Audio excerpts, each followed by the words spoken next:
Welcome back, everybody. So I'm just going to be doing a video on what every NBA team needs to finish up the rest of the season. So I guess starting with the Cavs, uh, there have been a 73-win team, a 72-win team, but no 71 or 70-win team ever in NBA history. Right now, if I'm the Cavs, that's pretty much what I'm going to be aiming for. The difference with both of those teams is that you had the Warriors with 73 wins, who had technically, I guess, the best player in the league because he won MVP that year. And then same thing with the Bulls with Michael Jordan. The Cavs don't have like an MVP caliber player on the team currently. At least Donovan Mitchell isn't playing that way. So this makes this team a little bit different. But if I'm them, that's pretty much just what I'm aiming for. I believe they can lose one more game. They have to win every single game for the rest of the season, I think, to be at the 71 win.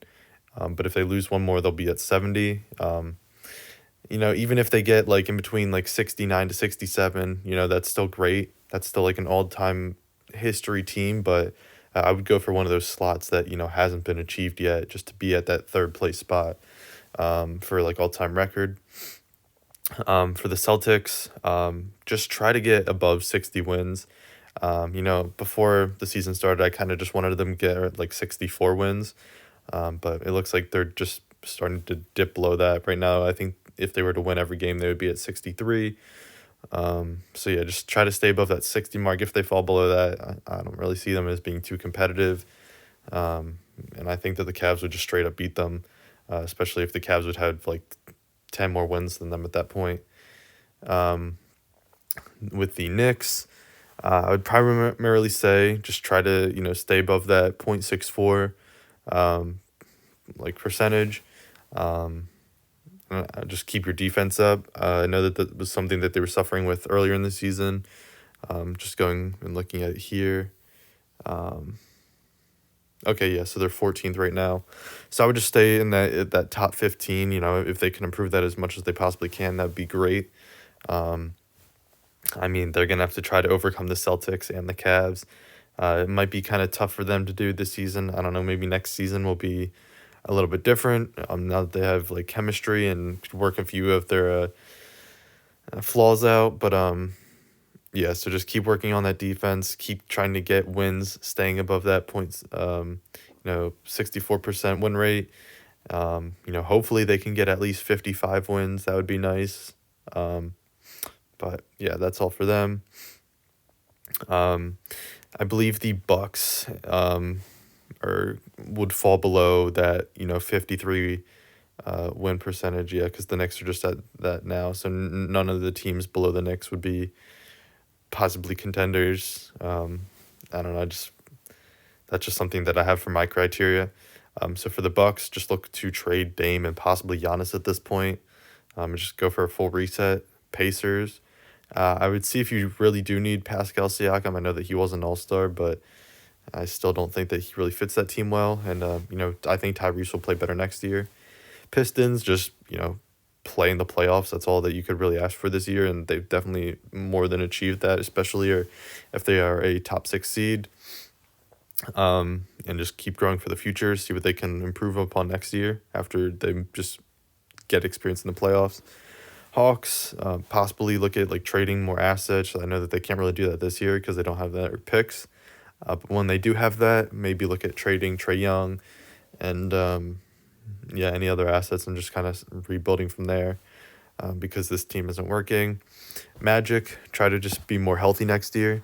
That was their main flaw this year. Otherwise, they would have been like a top 4 seed, maybe even better than the Knicks. But yeah, and then I guess just go for that playoff experience as well. The Bulls should look to grow their young players. I think Josh Giddey has actually been their best player recently, which is a little surprising. So maybe look to possibly build around Tim. Not that he should be your number one option, but just part of that like core team, and see what else you have to work with. Maybe trade Vooch. The Heat, see what you can do with Bam and Tyler Hero and Kel'el Ware and Jaime Jaquez, and I don't know. They've been on a 8 loss streak since they lost Jimmy, and maybe even before that. So yeah, just see what you can do next year. I mean, I think they could be a lot better. They should have maybe 10 more wins that they do at this point, but I don't know. I feel like they never just play up. They just always remain like losing games, even though when they could be winning. Raptors, I guess the Raptors and below are all just kind of going for Cooper Flag at this point. If they get him, they could definitely be a 45 plus win team next year. They have Scotty Barnes, Brandon Ingram, R.J. Barrett, Emmanuel Quigley. So this is like a good core, Jacob Pertl, that they have going, but they just need to really like stay healthy and build upon that. The Nets, they're going to be bad for a couple years, so I guess just keep tanking for a while. Sixers, they kind of need Cooper Flag as well.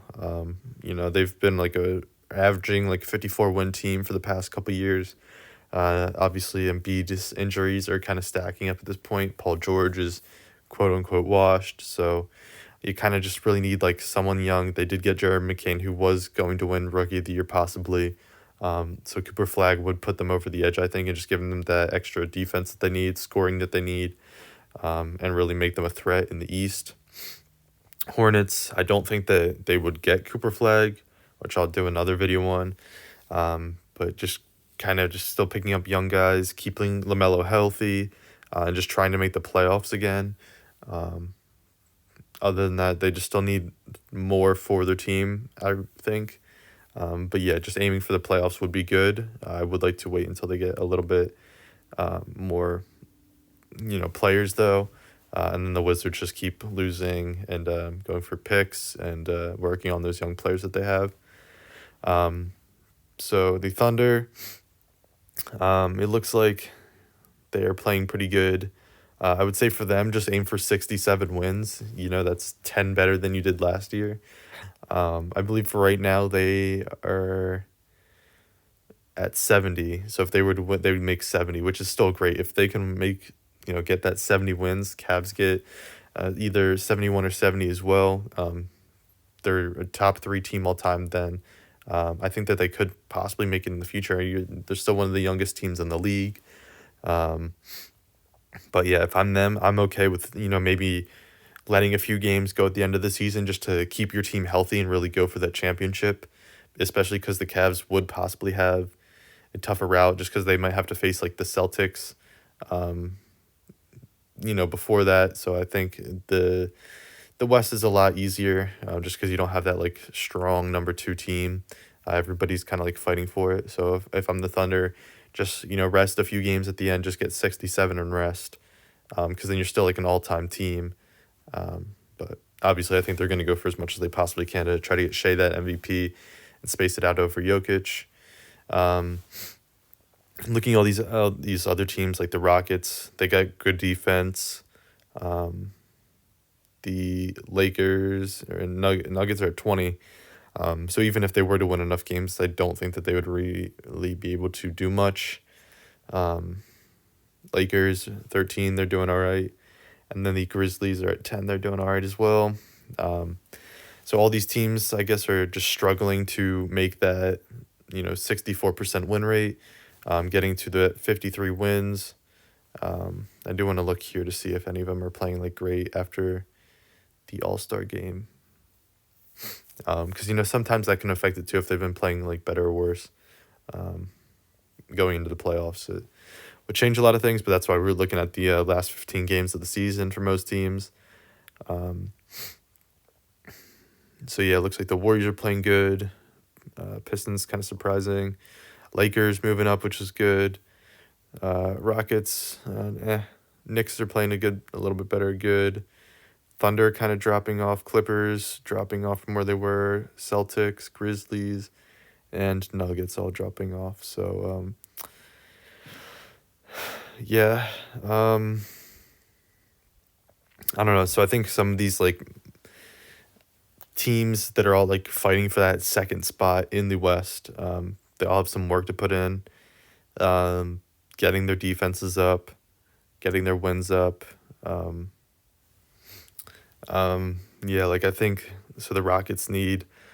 They're on a 7 game win streak, so yeah, they're trying to really go for that. They need 9 more wins out of 15, which is definitely doable for them. Same thing with the Nuggets, need 9 more. Lakers, they need 11 more out of 15, so that might be a little bit tougher for them to do. And then the Grizzlies need 10 more, but they also have one less, so out of 14. So some of these teams have a lot of work to put in. The Warriors could actually make it if they go on like a huge win streak. When like their next 15, I don't see that happening though. So I could see them possibly being like a contender, quote unquote, just for like the conference finals, just because they're kind of like how the Mavs were last year, like right before the playoffs, they just went very extra defensively and offensively and just became like this great team, but they didn't really have like that chemistry and that season long effort as a team, so that kind of like holds them back. Um, and so that's where I see them. The Wolves, I would just get more experience. I know that they've been winning a little bit more recently. Randall's been playing a little bit better, but I would call the season a loss at this point. Ant's still kind of young. See what you can do in the future. Clippers, this is just like another year for the system. They don't really have picks or anything, so I guess just do what you can do. Try to remain competitive, which, James Harden will carry you and do that. The Kings, they're kind of lost at this point, but I think that they're really just trying to make the playoffs again, so that's fine. If I was them, I would just reset. But Mavs, I think they're trying to lose as many games as possible and just trying to go for a pick this year. And guess like they're looking forward to like next year, but that might be like their last chance to contend. The Suns need to reset. I'm kind of done with them until then. Blazers just still growing their young guys and trying to get more potentially like great players on their team. They still don't have like a super strong like superstar, but they do have a lot of like good depth and bench pieces that they could build off of in the future. The Spurs, Wemby's injured, so just kind of like tank, get a good pick this year, and maybe like go for the playoffs next year. I think that's a great plan. Pelicans, I feel like on paper they're good, but their team is getting older, like CJ McCollum. I don't know how much longer you're going to be able to have him on that team, and like what you want out of him. But other than that, I think the team is great and they do have a lot of potential. So hopefully they get a good pick this year and can just like stay healthy next year. Zion can get a little bit better and they can go off of that. And the Jazz, they're obviously trying to go for Cooper Flag as well. But let's hope that they don't get him. Just because I feel like they're just in like that middle period where they're trying to build. But yeah, so that's all what every team needs for the rest of the season. And I'll catch you guys on the next one.